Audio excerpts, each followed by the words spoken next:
ရွှေလင်းယုံငှက် the golden eagle စောင်းရသည်မှာဒီငှက်တွေအသက်ရှင်နိုင်ဖို့အတွက်လုံလောက်တဲ့သားကောင်ပမာဏကဒီဝေဟင်အထက်ပိုင်းမှာရှိနေတတ်ပါတယ်။ဒါပေမဲ့ຫນွေဦးရသည်ရောက်လာတဲ့အခါမှာတော့တောင်တန်းကြီးတွေဟာပြောင်းလဲသွားခဲ့ပါတယ်။လောလောဆယ်တော့အဖိုးတကောင်နဲ့သူ့ရဲ့တသက်တာလက်တွဲပေါ်အတွက်အစာရှာဖွေဖို့အလွန်ကိုအရေးကြီးနေပါတယ်။သူတို့မှာသုံးပတ်သားအရွယ်အကောင်ပေါက်လေးတကောင်ရှိနေလို့ပါ။ဒီအကောင်ပေါက်လေးအတွက်တနေ့ကိုအချိန်ပေါင်းများစွာအစာကျွေးဖို့လိုအပ်ပါတယ်။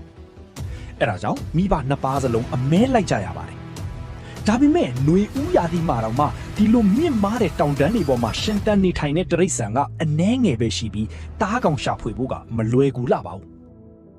။ဒါပေမဲ့တောင်စိတ်အမျိုးအစားတစ်မျိုးဖြစ်တဲ့ရှမွားစိတ်တွေကတော့ဒီမှာရှိနေကြပြီးသူတို့တွေကသားဖွားနေကြတာပါ။သူတို့ရဲ့ရင်သွေးငယ်တစ်ကောင်ဟာလင်းယုံငှက်တစ်ကောင်စာလောက်ထိအလေးချိန်ရှိပါတယ်။လင်းယုံငှက်ကတော့ဒီတောင်စိတ်ကောင်ပေါက်လေးကိုအမဲလိုက်ဖို့ဆုံးဖြတ်လိုက်ပုံပါပဲ။သူတို့တွေစုံတွဲလိုက်အမဲလိုက်တဲ့အခါမှာချင်းကပ်ပုံကိုတဦးနဲ့တဦးညီနိုင်ဆောင်ရကြပါတယ်။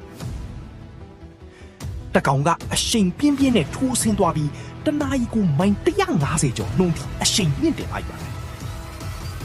သူ့ရဲ့တိုက်ခိုက်မှုကတောင်စိတ်အုပ်စုကိုလူစုကွဲသွားစေပါတယ်။အဲ့ဒါကကြံတဲ့တကောင်အတွက်ပြစ်မှတ်တစ်ခုရွေးချယ်ဖို့ပိုပြီးလွယ်ကူသွားစေတာပါ။